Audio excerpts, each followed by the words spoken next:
All right, guys. Hey, thank you very much for joining me. Again, another conversation topic video. So I'm really looking forward to your guys' comments. I'm going to be a little bit open-ended on this one, just to see what you guys have to say. Willie and Lena, good Catholic couple, didn't fool around much before they got married, and Ollie, shy, young, good young man, kind of shy and nervous, and they're leaving the church, heading up the interstate. They're going to honeymoon up at Finlayson. It's about halfway between the Twin Cities and Duluth. Beautiful country there. Got a nice little cottage by the river. They're heading up the interstate.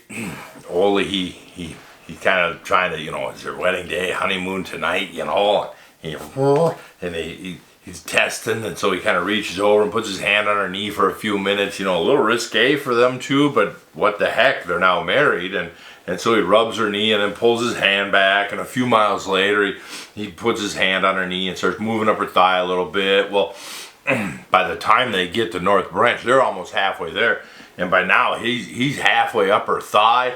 Heart's beating a little bit heavier, a little bit of sweat starting on his brow, his hands getting a little sweaty. He's just puffing, sitting there, cruise control. He's added 5 miles an hour to the setting of cruise.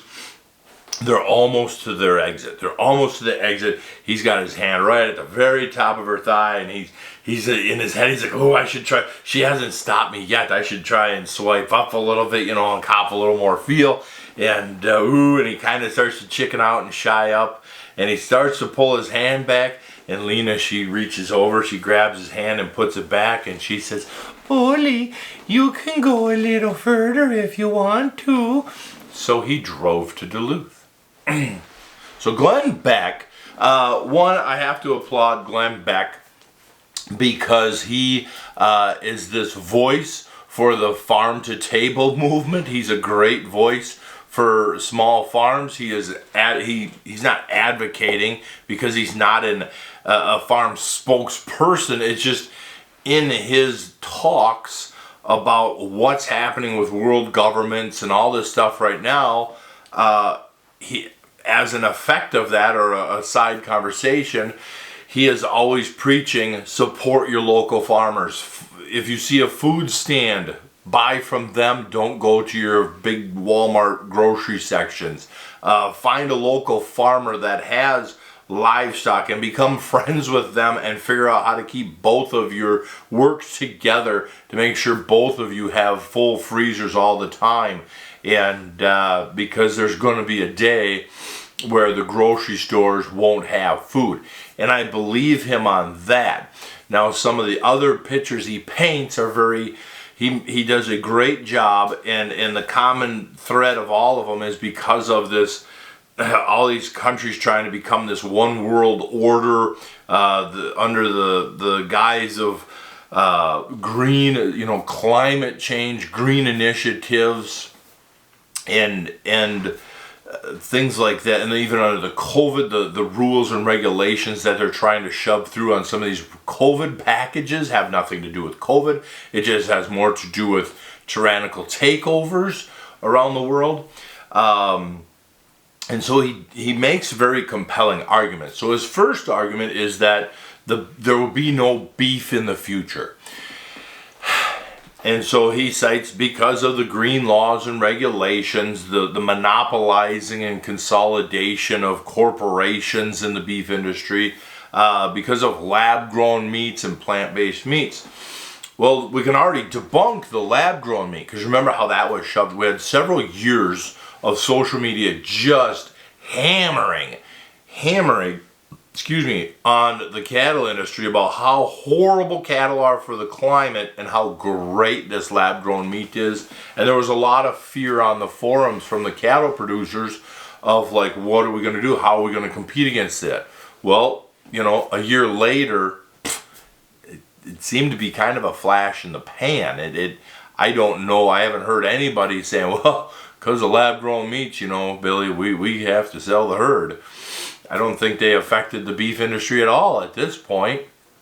You do have a lot of politicians that are trying to destroy the cattle industry. Some countries, they tried to make it illegal to breed your cattle back. Some states, they're trying to tax you to death on cattle because cattle are such a pollutant. They need to tax you. And funny thing is they're going to have a lot more taxes coming from green laws, except the taxes have never stopped climate change yet. It's just a money grab, power grab thing. With the monopolizing and the consolidation of these corporations, that means that you have some people in these corporations making a lot of money, and then people are usually the people that are in bed with our politicians.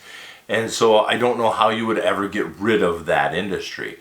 How is the government going to go to, hey, Bob and Mark, we need you guys to just kind of like shut that cattle industry side of your business down? And you think that Bob and Mark will be like, yeah, you bet. That we don't want that several billion-dollar business anymore anyhow. Because we're only making tens of millions in our own personal pockets. Like, yeah, we don't want nothing to do with that. Like, they're going to laugh right in their face and be like, no, here's some money, go away, leave us alone.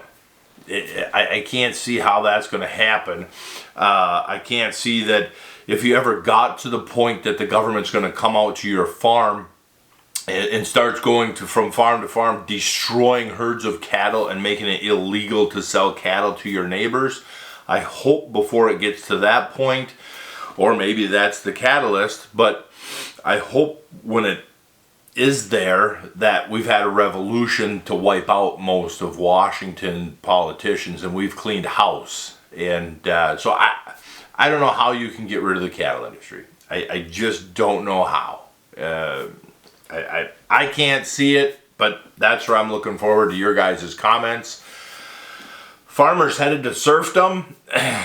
He makes a compelling argument again under green laws. And they're not going to militarily take over your farm. They're just going to keep raising property taxes until you can't afford it, and then they're going to own your farm. Okay, fine. But it's 2022, it's not 1500. In 1500, you had the living conditions, and you did field work with a pickaxe and an ox. In 2022, you take over my farm and make me slave labor. I'm sitting in a climate-controlled tractor using GPS for the day, and you just took away all my headaches, all the business management side, the taxes, the payroll, work comp, employees. You just eliminated all that stuff. So kind of a cartoon bubble of an analysis there. But what are you going to do? Have a barracks there with a couple soldiers on each farm that make sure you get.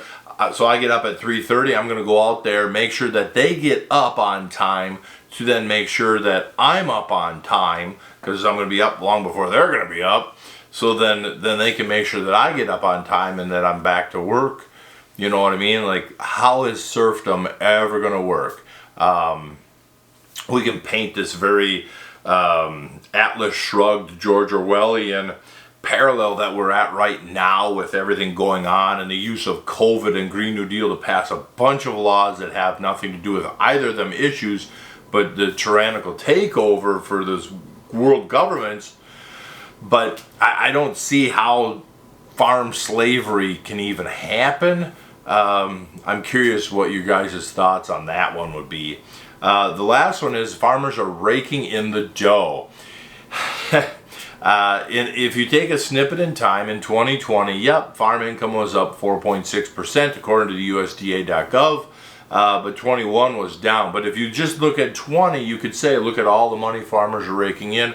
A lot of subsidy payments came in 2020 that were set up from earlier year stuff. And so you could make the argument of how much money farmers are raking in.